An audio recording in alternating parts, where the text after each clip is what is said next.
Assalamualaikum warahmatullahi wabarakatuh. Kita berjumpa lagi di edisi kedua, di video kedua, di bagian kedua dari bahasan kita yang sebelumnya, yaitu sistem pertahanan tubuh atau sistem imun ya. Di bagian ini kita akan melanjutkan bahasan yang pertama kemarin, yaitu mengenai sistem imun non-spesifik yang garis pertahanan non-spesifik kedua, yang internal. Yang pertama ini kemarin kita udah bahas yang eksternal ya, sekarang yang kedua, jadi masih garis pertahanan non-spesifik kedua yang internal. Jadi yang pertama itu yang eksternal. Jadi yang kedua ini lapis dua yang saya sering sebut lapis dua ini yang internal ya. Baik ya, kita mulai aja. Yang internal itu terdiri dari 3 bagian ya sebenarnya ya. Ada seluler, kemudian yang kedua ada respon inflamasi atau peradangan, yang ketiga adalah humoral. Jadi cukup banyak nih bahasannya, sehingga kemudian saya bagi lagi menjadi beberapa bagian ya videonya. Nah, yang pertama yang kita bahas di lapis pertahanan yang kedua atau non spesifik yang kedua internal adalah yang seluler. Nah, ini di gambar-gambar, gambar-gambar sel-sel yang berperan pada lapis pertahanan internal. Yang kedua ini ya, ada monosit, ada sel dendritik, eosinofil, natural killer, kemudian ada mast cell, ada basofil, ada neutrofil, dan ada makrofag. Beberapa di antaranya kamu sudah familiar ya, tapi ada beberapa yang mungkin baru kenal sekali ini. Oke, kita bahas satu-satu ya. Nah, si garis pertahanan non-spesifik kedua ini, nah yang berupa seluler itu kemudian kita bagi 3. Ada seluler yang fagosit, ada seluler yang fagosit tapi pinositotik gitu ya. Kemudian ada yang seluler tapi non fagosit. Jadi tiga-tiganya seluler tapi ada beda caranya gitu ya. Yang pertama adalah seluler tapi yang fagosit. Berarti dari namanya aja kita udah bisa tahu bahwa ini adalah sel-sel yang bisa makan, bisa menelan ya antigen atau patogen ya. Caranya adalah menelan gitu ya. Nah, ini juga akan berhubungan dengan lapis pertahanan kedua yang lain, yaitu sistem peradangan dan ada protein-protein antimikroba yang akan terlibat di situ, gitu ya. Yang nanti pada bagian selanjutnya kita akan tahu, oh ini yang dimaksud, gitu ya. Nah, yang seluler fagosit itu ada 3. Yang pertama neutrofil, kemudian ada monosit, dan satu lagi adalah eosinofil, gitu ya. Nah, kita lihat dulu yang neutrofil. Nah, setiap bagian dari seluler fagosit itu akan memfagosit antigen atau patogen dengan cara yang berbeda-beda. Maka kemudian kita harus perhatikan ya, kamu mesti perhatikan cara kerjanya neutrofil gimana, cara kerjanya monosit gimana, cara kerjanya eosinofil bagaimana gitu ya, karena masing-masing berbeda, oke? Nah, neutrofil kita tahu dia adalah sel darah putih yang granulosit kan ya. Nah, ini banyak jumlahnya, 60-70% leukosit adalah neutrofil. Nah, masa hidupnya beberapa hari aja, jadi pendek ya kalau neutrofil itu masa hidupnya. Nah, dia bisa bergerak secara kemotaksis, artinya dia bergerak mendekati senyawa kimia tertentu ya. Nah, senyawa kimia tertentu itu biasanya dilepaskan oleh jaringan yang dirusak oleh mikroba. Jadi kalau ada misalnya kita terpotong pisau, pisaunya enggak steril gitu ya, di pisaunya itu ada kumannya. Nah, jaringan yang kepotong ini, yang terkoyak-koyak, tercabik-cabik ini, itu mengeluarkan senyawa kimia tertentu yang bisa ditangkap oleh neutrofil ini. Sehingga kemudian neutrofil ini mendekati senyawa kimia tadi, gitu ya. Itu disebut dengan sinyal kimia, gitu ya. Sinyal kimia yang dilepaskan oleh jaringan yang dirusak oleh mikroba, gitu ya. Nah, jadi dia si neutrofil ini bergeraknya secara kemotaksis. Nah, setelah itu neutrofil akan masuk ke jaringan yang terinfeksi. Tadi misalnya tadi ya jari saya terpotong pisaunya nggak steril gitu ya. Nah, dia akan menuju ke jaringan yang rusak ini, gitu kan ya.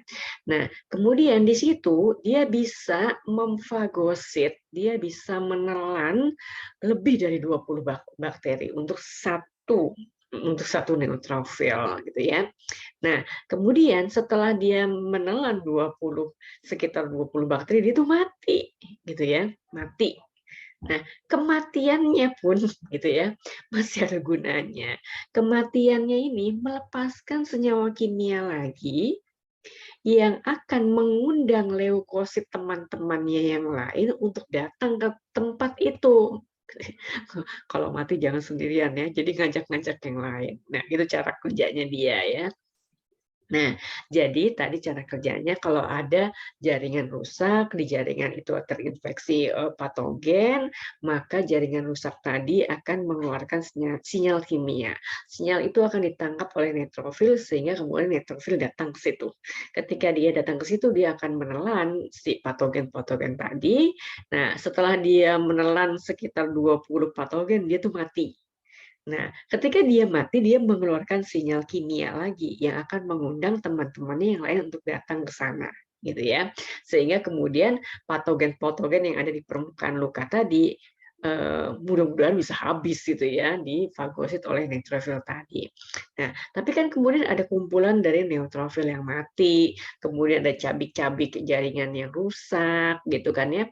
Nah, kumpulan dari neutrofil mati, kemudian sisa-sisa sel-sel yang rusak, jaringan rusak, dan limbah-limbah yang lain akan berkumpul membentuk nanah, gitu ya. Jadi kalau ada nanahnya, nanah itu kan sebenarnya tadi kan isinya kan sampah gitu ya. Nah itu biasanya kalau kalau ada nanah di permukaan luka harusnya dibantu dibersihkan, gitu ya, dibuang nanahnya, dikeluarkan, gitu ya, dibersihkan, disterilkan. Nah, sebenarnya kalau nggak disterilkan, kalau nggak dibuang gimana sih? Ya nggak apa-apa. Nanti sebenarnya dia akan diserap oleh tubuh, kemudian dibuang ke sistem ekskresi dalam beberapa hari. Nah, nunggu beberapa harinya tuh kayaknya kelamaan gitu ya. Lebih baik kalau ada nanah, ya udah dikeluarkan aja nanahnya, kemudian permukaan lukanya itu disterilkan dengan misalnya alkohol 70%, baru kemudian di permukaannya dikasih obat gitu ya. Nah, itu lebih cepat prosesnya dibanding dengan kita menunggu nanahnya hilang sendiri gitu kan, itu berhari-hari gitu. Nah, itu cara kerjanya neutrofil yang seluler fagosit. Nah, yang juga seluler fagosit yang kedua setelah neutrofil adalah monosit ya. Nah, monosit ini jumlahnya tidak sebanyak neutrofil, cuma 5% dari seluruh leukosit itu adalah monosit. Tapi umurnya dia lebih panjang. Dia juga merupakan fagosit yang efektif gitu ya. Nah, dia sebenarnya kalau kita sebut dia monosit, monosit itu cuma ada beberapa jam di dalam peredaran darah. Kemudian dia bisa pindah, bergerak menuju jaringan dan kemudian dia akan berdiferensiasi, membentuk atau berkembang menjadi makrofag. Jadi makrofag itu asalnya adalah monosit. Kalau monosit kan kita udah familiar ya, monosit juga ada bagian dari sel darah putih gitu kan ya. Nah, tapi kemudian yang berada di jaringan itu bukan lagi monosit, tapi itu adalah makrofag. Makrofag itu ukurannya menjadi lebih besar. Kalau dia ukurannya lebih besar, dia punya kemampuan menelan patogen lebih banyak, gitu kan ya. Nah, kemudian bagaimana cara dia berhadapan dengan musuh ini? Nah, ini yang ungu, ini adalah makrofag. Kemudian kalau ada bakteri atau di sini digambarkan bakteri yang nempel di permukaan gitu ya, kan nempel di permukaannya si makrofag ini, kemudian si makrofag ini akan membentuk pseudopodia. Nah, pseudopodia itu kemudian akan menelan si partikel tadi, bakteri atau yang lainnya, kemudian akhirnya dibungkuslah partikel tadi, ya, sehingga terbentuklah vesikula. Kalau masih ingat vesikula itu apa ya? Nah, jadi sekarang partikel musuh kita itu patogen tadi atau antigen tadi udah berada dalam vesikulanya. tubuhnya makrofag. Nah, kemudian di dalam makrofag itu dia kan sel ya, dia punya organel sel. Organel sel yang penting pada makrofag adalah lisosoma. Lisosom, kamu pasti masih ingat ya. Lisosom itu berisi enzim-enzim pencernaan. Maka kemudian berfusilah, bergabunglah si vesikula tadi dengan lisosoma. Kemudian si lisosoma mengaktifkan atau mengeluarkan enzimnya untuk menghancurkan partikel tadi. Nah, dia kalau udah bergabung antara fagositik vesikel, vesikulanya sama si lisosoma tadi, ini namanya fagolisosom. Jadi gabungan antara vesikel fagositik dengan lisosoma ya. Jadi fagolisosom. Nah, kemudian dicernalah, dihancurkanlah, dibunuhlah gitu ya si partikel asing ini tadi sampai kemudian jadi remah-remah gitu ya, residual ya, remah-remah atau residual. Nah, kemudian remah-remah hancuran tadi akan dikeluarkan secara eksositosis keluar tubuhnya makrofag. Nah, ketika dia dikeluarkan si remah-remah ini, residual ini dikeluarkan, itu masih ada yang menempel di permukaan makrofag. Jadi sekarang si makrofag ini di permukaan tubuhnya, di permukaan selnya itu ada antigennya yang tadi udah dihancurkan tadi ya. Jadi ada remah-remah antigennya. Nah, makrofag yang di permukaannya ada remah-remah antigennya itu disebut atau bertindak sebagai APC. Apa itu APC? Antigen presenting cell. Sel yang menampilkan antigen gitu ya. Kenapa ini jadi penting? Iya penting. Kalau ada sel yang kemudian di permukaannya ada antigennya, itu kayak udah dikasih tanda di marker bahwa sel itu bisa dihancurkan gitu ya oleh sistem pertahanan tubuh yang lainnya gitu ya. Nah, jadi itu yang disebut dengan di marker, ditandain gitu ya. Nah, itu cara kerjanya si monosit. Nah, atau si makrofag tadi ya kan udah berubah jadi makrofag. Nah, makrofag ini bisa bebas mengembara di jaringan tubuh kita, apa namanya? Karena memang si patogen itu kan tidak selalu berada dalam pembuluh darah ya, dia bisa ada di mana-mana aja. Nah, ini kayak dicariin gitu ya, dicariin kemana, nah kemana, nah, kalau ada kemudian langsung difagosit gitu ya. Tapi ada juga sih makrofag yang berdiam pada suatu bagian dari tubuh kita. Itu disebut dengan makrofag permanen. Jadi yang tadi bebas kemana-mana disebut makrofag pengembara atau makrofag bebas gitu ya. Nah, ini yang berdiam di suatu tempat disebut dengan makrofag permanen. Dia punya sebutan sendiri-sendiri ya. Jadi ada yang tetap tinggal di jaringan di nodus limfe, ada yang di limpa, ada yang di paru-paru. Nah, kalau di paru-paru disebut dengan makrofag alveoli. Nah, ada yang berdiam di hati disebut dengan sel Kupffer. Ada yang berdiam di ginjal disebut dengan sel mesangial. Ada yang di apa namanya? Sistem koordinasi gitu ya, ada di otak misalnya disebut dengan sel mikroglia. Ada yang berdiam di jaringan ikat disebut dengan histiosit gitu. Jadi itu sebutan-sebutan dari makrofag yang berbeda-beda ketika dia berada di tempat yang berbeda gitu ya. Nah, jadi si makrofag ini bisa bertindak sebagai APC ya, antigen presenting cell, sel yang memperlihatkan atau menampilkan antigen. Oh, itu yang kedua. Yang ketiga dari seluler fagosit adalah eosinofil. Ini juga bagian dari sel darah putih yang granulosit gitu ya. Nah, ini jumlahnya cuma 1,5% dari leukosit secara keseluruhan. Tapi dia juga adalah fagosit, berarti dia kerjaannya juga menelan gitu kan ya. Nah, yang dilawan olehnya adalah parasit besar. Bayangkan, ini ada sel kecil banget, kemudian musuhnya itu parasit besar kayak cacing gitu ya, cacing darah yang ada dalam tubuh manusia, skistosoma gitu ya, kamu udah belajarin di kelas 10 ya. Nah, dari mana dia bisa melawannya? Nah, kan dia kan granulosit. Nah, ini granula yang merah-merah ini bisa melepaskan enzim yang bisa menghancurkan atau merusak bagian luar dari tubuh si parasit gede tadi. Jadi kalau dinding dinding tubuhnya rusak kan, dia bisa mati gitu ya si parasit, si cacing-cacing tadi. Nah itu cara kerja eosinofil. Jadi yang 3 tadi adalah, sistem pertahanan non-spesifik lapis kedua internal yang seluler. Seluler yang fagosit ada 3 ingat ya, neutrofil, kemudian monosit, dan yang ketiga adalah eosinofil. Nah, masih juga seluler, tapi seluler fagosit juga, tapi pinositosis. Kamu masih ingat harusnya pinositosis itu yang kayak apa? Yang dia mengambil senyawa kimia dari luar dalam bentuk cairan, jadi disebut kayak minum gitu ya. Nah, ini yang berperan namanya sel dendritik atau dendritic cell gitu ya. Nah, ini pasti baru kenal sekarang nih ya.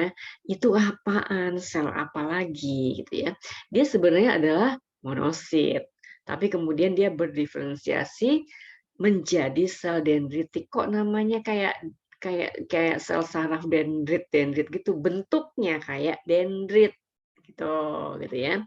Ya, bentuknya tuh kayak dendrit. Nah, kayak gini nih ya, dendritic cell. Ini bentuknya kayak dendrit, walaupun nggak ada hubungannya sama neuron gitu ya. Jadi bentuknya seperti dendrit, maka disebut dengan sel dendritik. Tapi jangan lupa dia adalah sebenarnya monosit. Jadi monosit itu bisa berdiferensiasi menjadi makrofag, bisa juga menjadi sel dendritik gitu ya. Nah, jadi dia nggak ada hubungannya dengan sistem saraf ya. Biasanya dia ada di kulit, di kelenjar getah bening, juga di tempat-tempat lain juga ada. Fungsi utamanya ya karena dia monosit gitu, maka seperti makrofag yang tadi gitu ya. Jadi dia juga sebagai APC, antigen presenting cell gitu ya. Karena dia nenek moyangnya juga sama monosit gitu ya. Jadi kerjanya juga mirip sama dia. Nah, tapi dia itu yang menjadi musuhnya adalah ketika antigennya itu bentuknya lebih cair gitu ya. Nah, jadi mengikat antigen yang lepas dari mekanisme pertahanan awal. Jadi kalau maksudnya gini, kalau lolos ini antigen yang lolos di lapis 1, maka dia akan berhadapan dengan lapis kedua, salah satunya dengan sel dendritik gitu ya.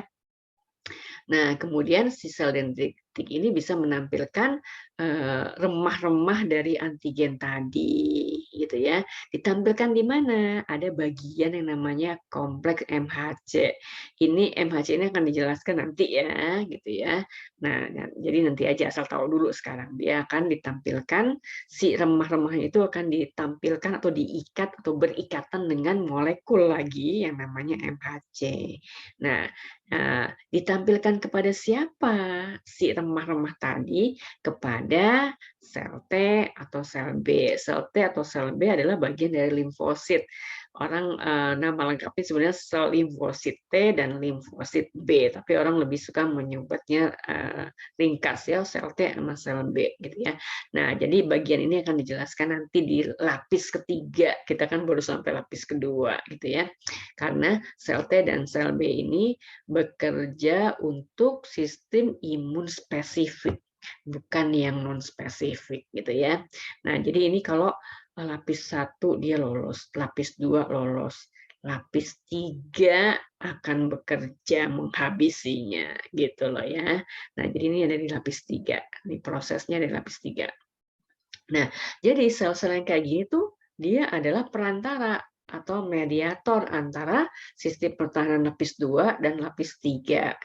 Kan sistem pertahanan ini tidak berdiri sendiri-sendiri kan ya. Tadi ada lapis 1 di pertahanan pertama. Kalau lolos maka dia akan berhadapan dengan lapis 2. Tapi lapis 2 juga harus kayaknya udah harus punya gambaran nih musuhnya sebenarnya siapa gitu ya. Kalau lapis 2 tidak bisa mengatasi, maka dia akan berhadapan, si patogen ini berhadapan dengan lapis 3. Tapi ketika lapis 3 bekerja, dia tidak bekerja dari nol gitu ya, tapi dia udah punya data dari lapis 2. Jadi ada bagian dari sistem pertahanan lapis 2 yang bekerja juga di lapis 3. Maka itu kita sebut dia sebagai perantara atau mediator. Nanti di lapis 2 dia udah kita bahas, di lapis 3 dia muncul lagi gitu ya. Karena dialah yang menghantarkan, ini loh musuh aku nggak bisa mengatasinya. Sekarang giliran kamu yang harus mengatasi, dihantarkan ditampilkan ke lapis 3 gitu. Jadi ini termasuk mediator ya, sel dendritik itu mediator. Jadi dia ada di lapis 2, ada juga di lapis 3. Jadi dia menghantarkan gitu ya. Nah, kira-kira begini bentuknya sih sel dendritik, kan emang bener kayak dendrit gitu ya. Nah, ini sel dendritik, jadi dia kerjanya juga luas gitu ya. Jadi dia bisa mengambil antigen, menarik antigen ya, terutama yang bentuknya cair. Kemudian juga dia juga bisa mengatasi bakteri gitu ya, karena dia seperti makrofag gitu kan ya. Nah, nanti remah-remahnya itu ditampilkanlah di permukaannya. Nah, ini yang disebut dengan apa tadi, APC. Jadi ini sel dendritik yang APC karena dia menampilkan antigen. Ini AG. Antigen itu singkatannya AG ya kalau di buku textbook ya. Jadi dia mempresentasikan, menampilkan antigen. Jadi ini antigennya ini yang kecil ini. Kemudian nih yang tadi disebut dengan MHC ini. Nah, ini MHC. Nah, gitu ya. Ini nih ada MHC nih, ada antigennya. Jadi sekarang si sel dendritik ini karena ada kompleks MHC-nya begini, dia disebut sebagai APC karena dia menampilkan antigen di permukaan tubuhnya. Dia juga bisa menghasilkan senyawa kimia tertentu yang juga berperan dalam sistem kekebalan, yaitu dia bisa mengeluarkan senyawa kimia namanya sitokin gitu ya. Nanti kita akan juga bahas si sitokin ini di di garis pertahanan spesifik yang kedua, lapis 2, tapi yang berupa senyawa kimia, yaitu disebut dengan humoral gitu ya. Nah, jadi kerjaan si sistem pertahanan, komponen-komponen itu tidak berdiri sendiri-sendiri ya, tapi kemudian saling membantu, walaupun kadang mereka kerjanya beda-beda ya. Neutrofil begini, si monosit begitu, begitu ya.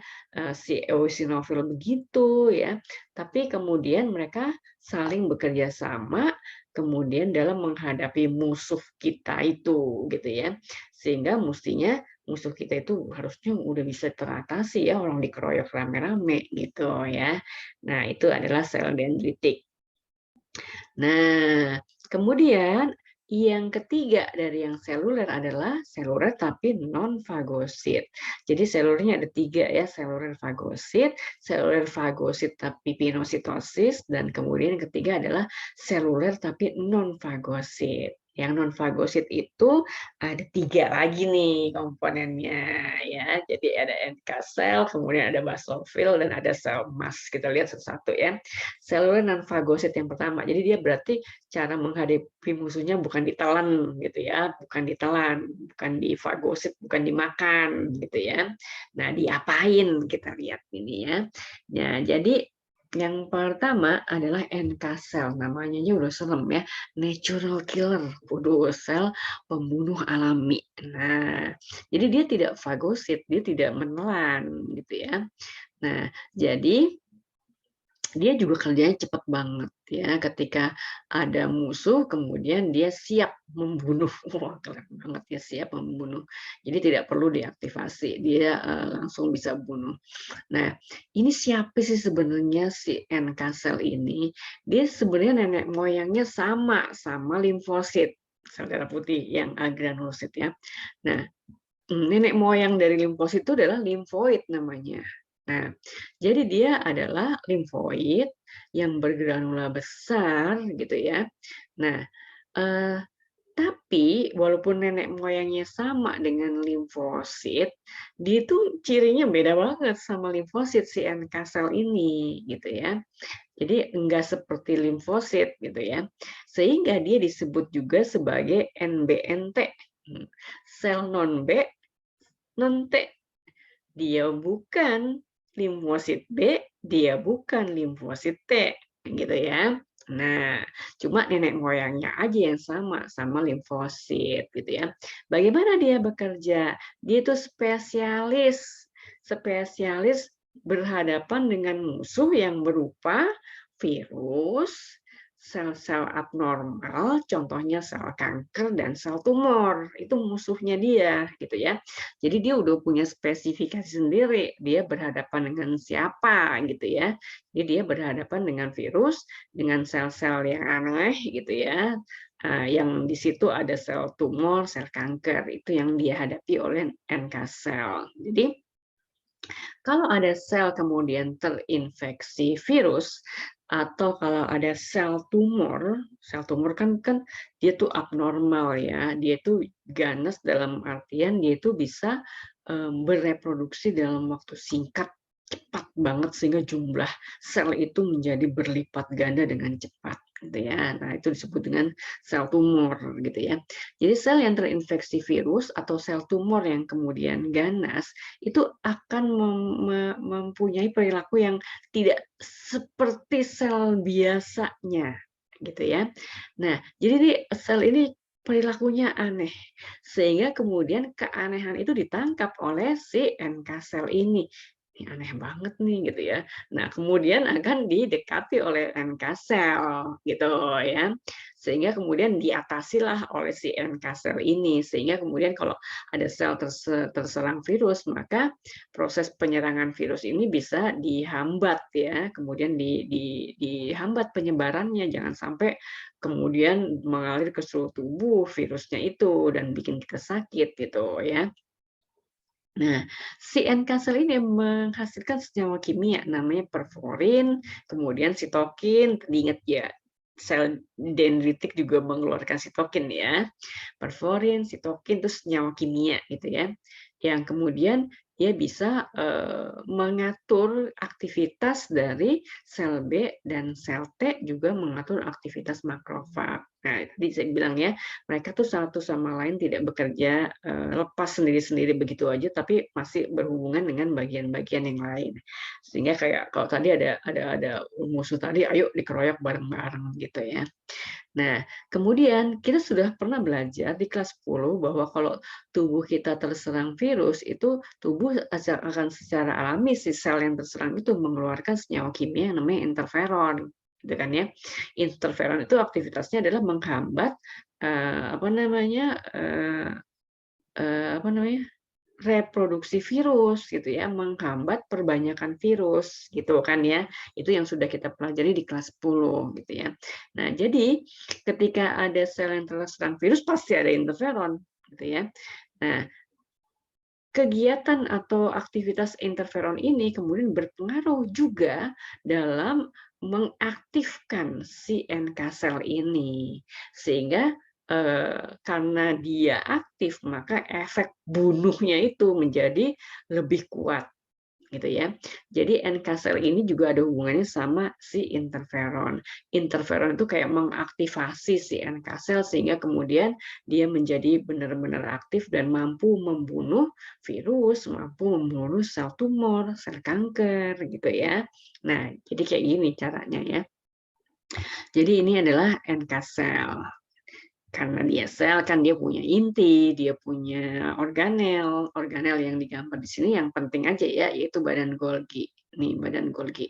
Nah, masih ingat kan bentuknya badan Golgi. Nah, ini adalah sel abnormal, misalnya sel yang menjadi tumor, kemudian atau menjadi kanker. Nah, kemudian dideketin ya, dideketin kayak dikenali, apaan sih lo, siapa sih kamu, kayak gitu ya, dideketin, kemudian tempel. Nah, ditempel, kemudian si sel NK-nya ini kemudian memperbaiki formasinya, gitu ya. Badan Golginya langsung berhadapan dengan si musuhnya ini. Jadi kan tadi badan Golgi di sini, nah geserlah dia. Tuh, jadi dia berhadapan langsung. Nah, si badan Golgi inilah yang kemudian menghasilkan perforin, sitokin, gitu ya. Nah, keluarinlah dia si perforinnya. Nah, ini diperbesar gambarnya ya.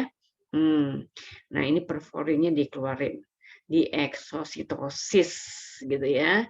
Nah, kemudian molekul-molekul perforinnya ini akan membentuk pori-pori di permukaan sel aneh tadi, permukaan tumor, permukaan kanker, kayak gitu ya.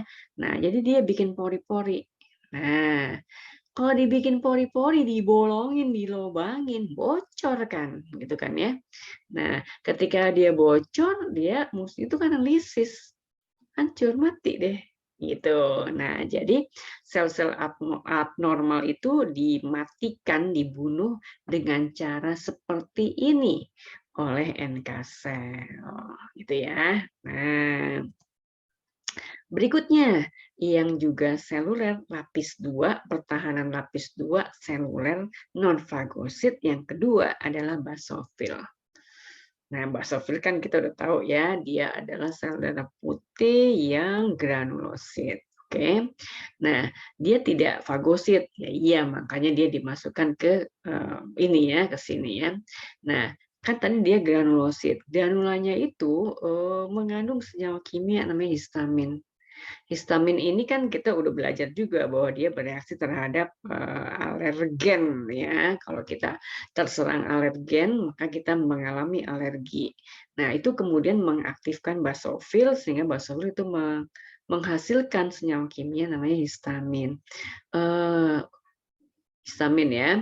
Nah, ketika basofil menghadapi alergen, bahan kimia yang menyebabkan orang alergi gitu ya. Nah, basofil kemudian melepaskan histamin. Apa fungsinya histamin? Apa aktivitas histamin? Dia itu bisa meningkatkan aliran darah ke jaringan yang rusak gitu ya, sehingga kemudian dia merangsang respon peradangan. Radang ya, nanti akan saya jelaskan.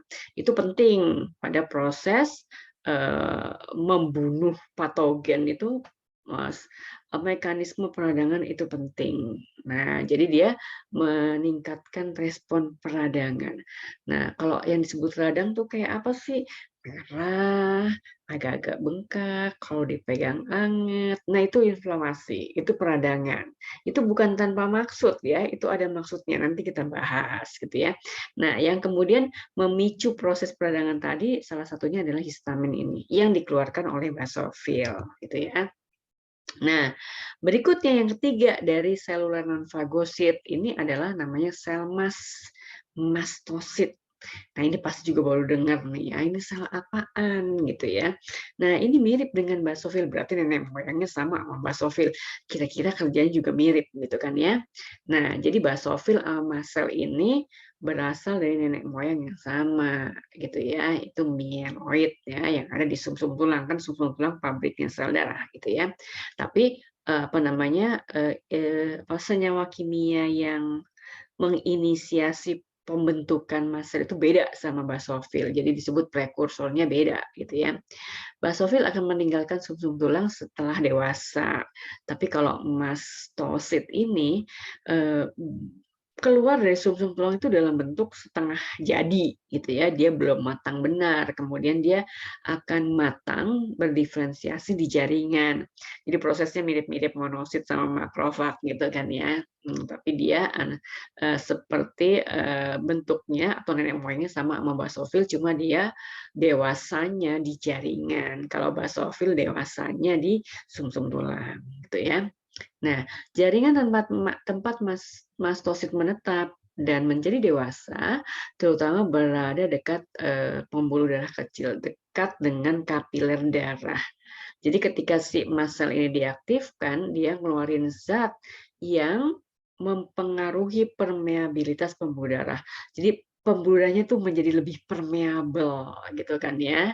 Nah, si mastosit ini kan juga karena dia mirip-mirip basofil, berarti dia juga punya granula gitu. Nah, granulanya itu mengandung histamin dan heparin.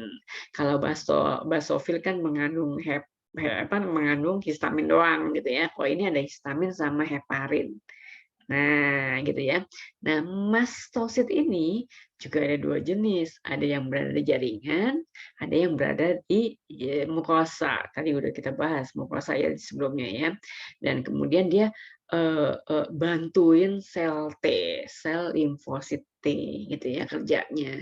Tuh. Nah, jadi kalau mau lihat spesifik apa sih peranannya mast cell, dia bereaksi terhadap alergi Nah, kan sama basofil, kan nenek moyangnya sama gitu ya. Sama satu lagi istilah baru keluar ini, anafilaksis. Apa tuh anafilaksis? Anafilaksis itu alergi alergi berat, alergi hebat yang kemudian terjadi secara tiba-tiba dan bisa menimbulkan kematian gitu ya. Misalnya dalam hitungan menit, dalam hitungan jam. Nah, itu menimbulkan gejala yang sangat tidak mengenakan ya.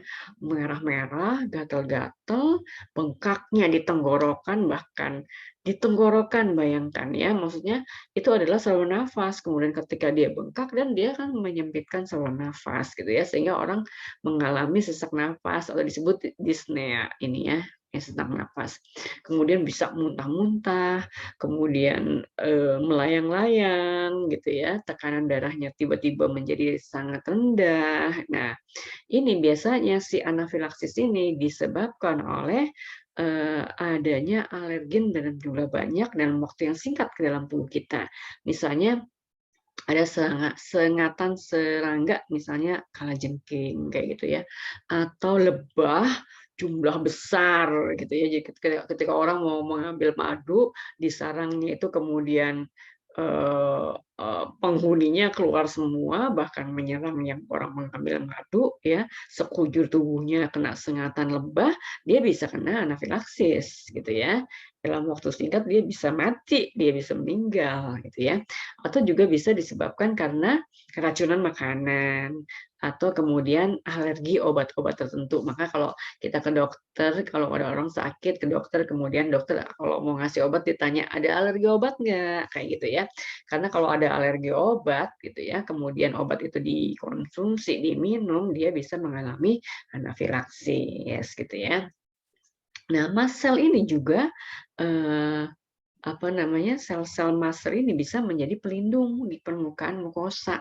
Gitu ya. Jadi jaringan mukosa itu kan lunak, basah gitu ya. Jadi kalau ada patogen, mast cell ini bisa dengan cepat mengatasinya.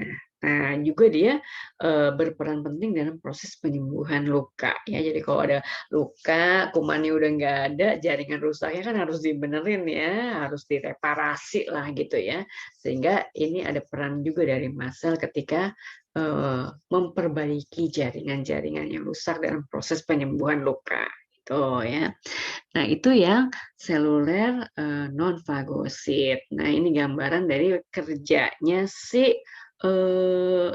mast cell gitu ya. Jadi ini mast cell dia kalau ada jaringan bagian tubuh kita misalnya ke luka sehingga ada jaringan terbuka nih, misalnya ada tertusuk sesuatu yang tajam gitu ya, jadi ada jaringan yang luka kan, sobek kan ya. Nah, sesuatu yang tajam tadi kan enggak steril, bersamanya akan juga ada patogen, mikroorganisme yang ikut masuk ke dalam di permukaan luka ini. Dan ini namanya infeksi kalau kayak begini ya. Nah, sehingga kemudian mast cell ini mengeluarkan histaminnya. Nah, ketika histamin itu ada di situ, maka dia akan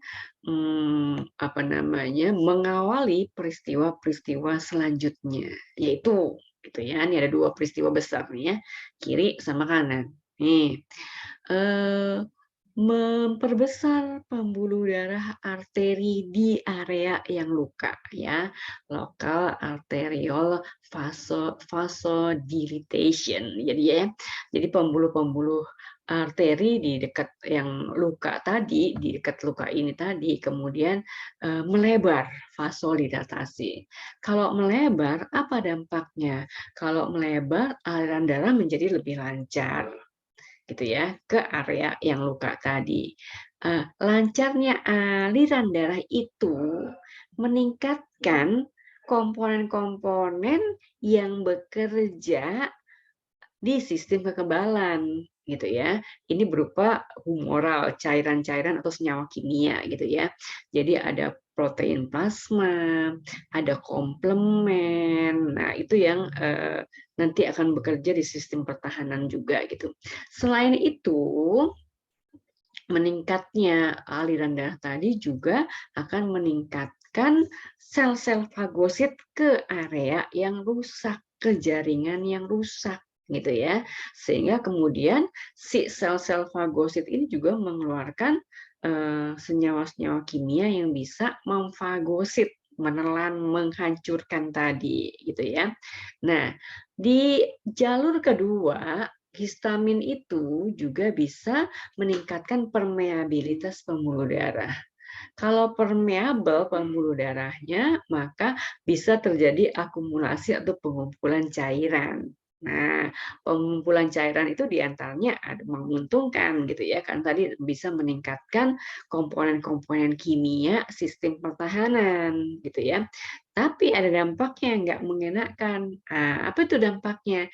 Jadi area yang luka itu jadi kemerah-merahan gitu ya. Kemudian jadi kalau dipegang tuh lebih anget dari bagian yang lain yang nggak luka ya. Kemudian agak bengkak gitu ya. Kemudian nyeri. Nah, itu dampak ikutan dari proses eh, kerjaan si mast cell tadi gitu ya.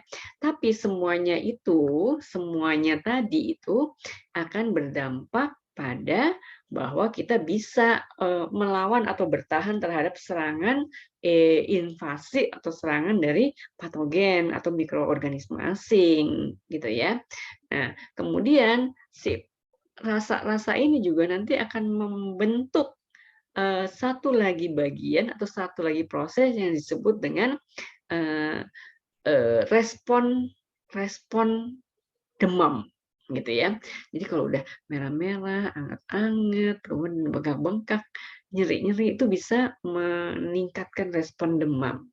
Nah, demam ini bukan tanpa guna ya, bukan nggak ada maksudnya. Nanti kita akan bahas pada bagian yang ketiga, yaitu respon peradangan gitu ya. Nah, itu adalah dampak dari kerjanya mast cell. Versi yang lain yang di sebelah sini gitu ya. Ini ada mast cell, kemudian dia tadi keluarin histamin. Histamin itu bisa meningkatkan produksi asam lambung. Kemudian dia bisa melebarkan pembuluh darah, tapi dia juga bisa menyebabkan kontraksi dari saluran nafas gitu ya. Jadi orang bisa sesak nafas juga. Kemudian dia juga bisa menimbulkan gatal-gatal di kulit gitu ya.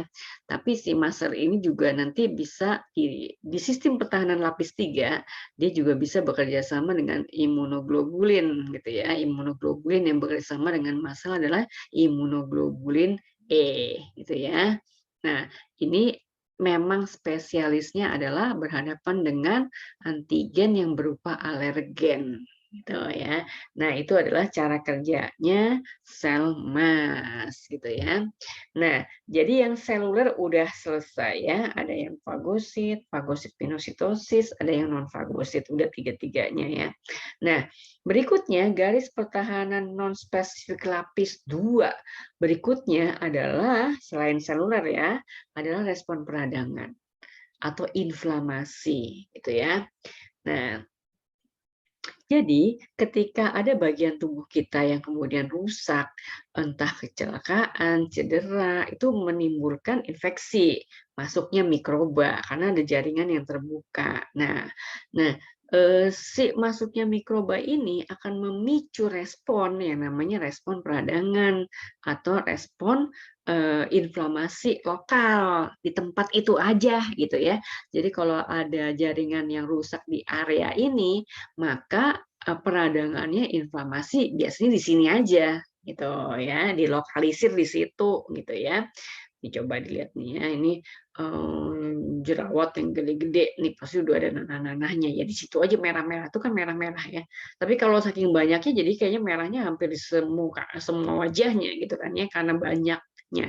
Nah, ini inflamasi, ini peradangan. Ini juga begitu. Nih ya, bengkak, merah gitu ya. Kemudian ada penimbunan cairan tadi kan gitu ya. Ya, makanya kemudian jadi bengkak begini gitu. Ini kalau dipegang lebih hangat dibandingkan dengan bagian yang lain yang nggak bengkak gitu kan ya.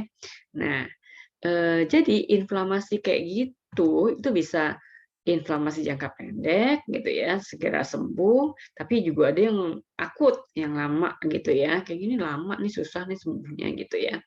Nah, apa tandanya inflamasi? Tadi udah saya sebutkan ya, merah-merah, panas, bengkak, nyeri, kehilangan fungsi. Maksudnya kalau kaki ada luka kayak gini nih, dibuat kayak jalan tuh sakit gitu kan ya, kan fungsinya kaki buat bergerak gitu, waktu bergerak sakit, digerakkan sakit. Nah itu kehilangan fungsi ya. Nah, efek yang lain, itu tandanya efek lain dari inflamasi adalah demam. Badannya panas gitu kan ya. Nah, itu berarti, sebenarnya kalau itu tanda bahwa ini lapis 2 ini udah hampir nyerah juga gitu kan ya. Maka kalau kita sebut kita sakit kemudian ke dokter, kemudian, badan kita panas, dokter tanya, "Panasnya udah berapa hari?" Gitu. Jadi proses peradangannya udah berapa hari. Kalau kemudian, oh udah lebih dari 3 hari, berarti sebenarnya sistem pertahanan lapis 2 tuh udah kibarkan bendera putih, nyerah, kayak gitu ya. Maka kemudian dokter akan memberikan, obat yang namanya antibiotik.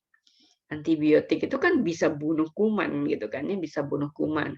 Jadi setelah dibiarkan sekian hari ternyata kemudian tubuh tidak mampu mengatasi, musuh gitu ya, maka tubuh butuh senjata tambahan dari luar. Nah, itu antibiotik biasanya begitu ya. Nah, tapi ada juga ketika demam, efek demamnya yang nggak nyaman itu dikurangi aja gitu ya.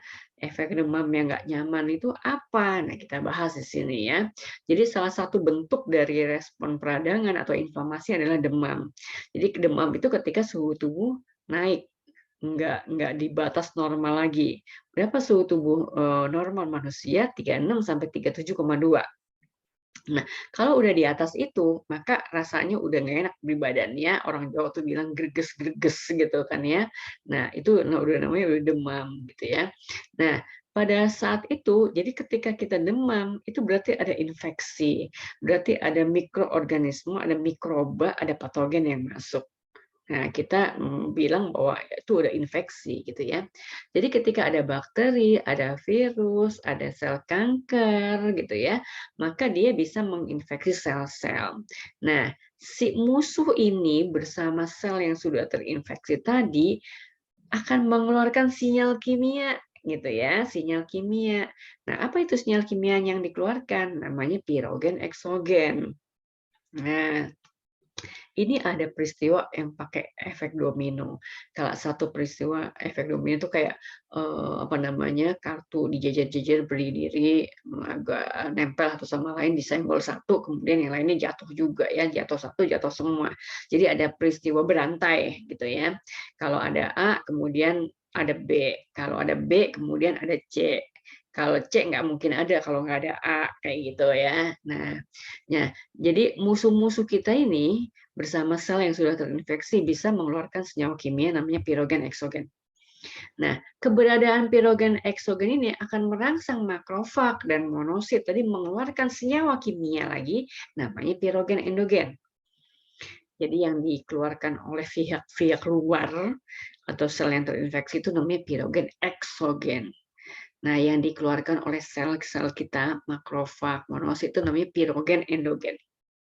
Jadi kalau nggak ada pirogen eksogen, nggak ada pirogen endogen, gitu ya. Nah, pirogen endogen ini kemudian merangsang hipotalamus, itu adalah bagian dari otak kita, yang tugasnya salah satunya adalah mengatur suhu tubuh, gitu ya. Jadi si pirogen endogen ini merangsang hipotalamus untuk menaikkan suhu tubuh. Ketika suhu tubuh itu naik perlahan, maka ada dampaknya lagi. Rasa yang dirasa itu kebalikannya, dingin, menggigil, padahal suhu tubuhnya naik, gitu kan ya. Nah, itu yang disebut dengan demam. Buat apa sih suhu tubuh dinaikkan, gitu kan nggak enak, gitu kan ya. Ada maksudnya.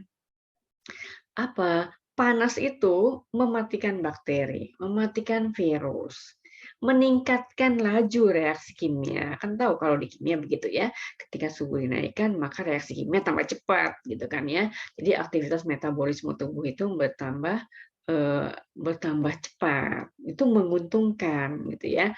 Kerja sel darah putih jadi tambah giat gitu kan. Itu menguntungkan.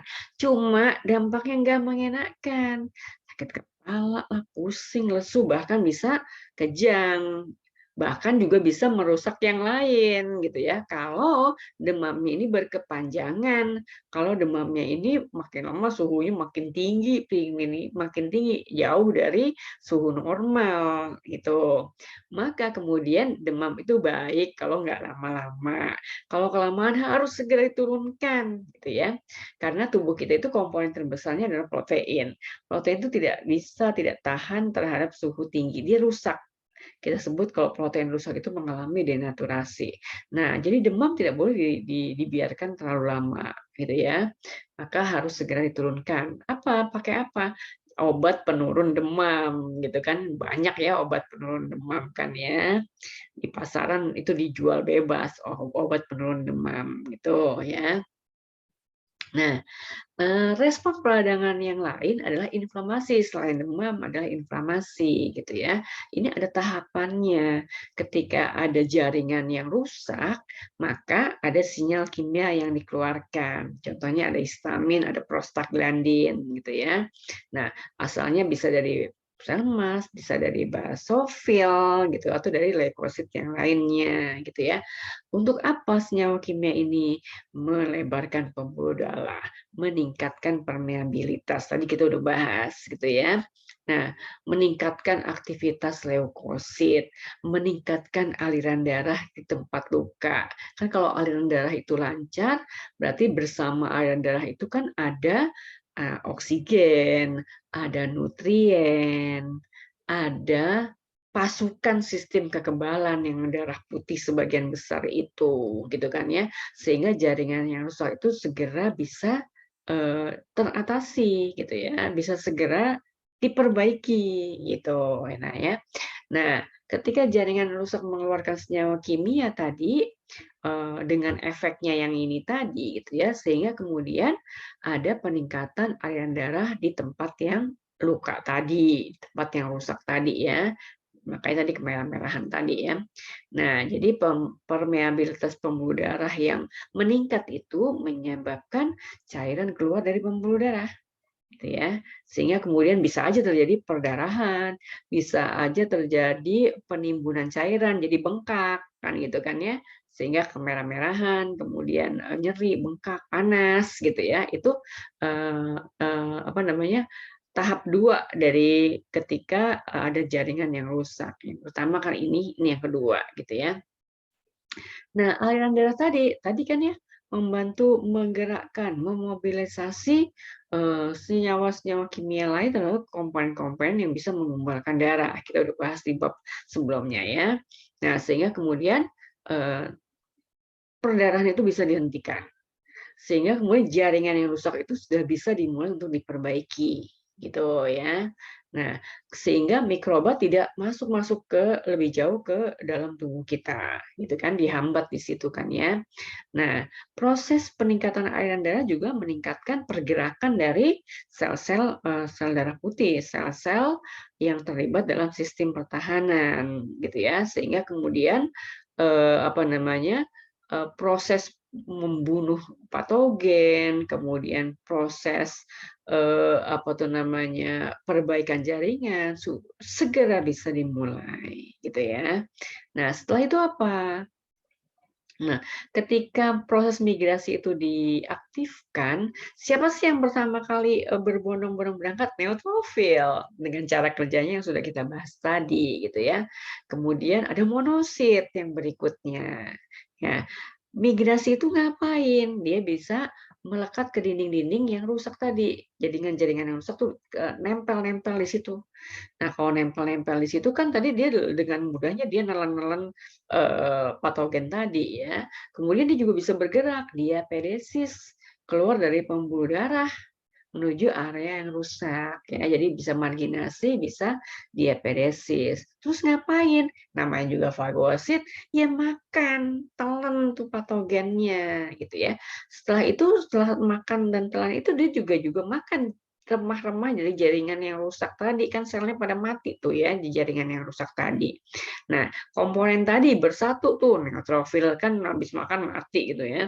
Kemudian fagosit yang mati, jaringan yang rusak, kemudian senyawa-senyawa kimia sisa-sisa tadi akan membentuk nanah. Tadi saya udah cerita. Nah itu kalau didiemin aja hilang nggak hilang, tapi lama ya beberapa hari.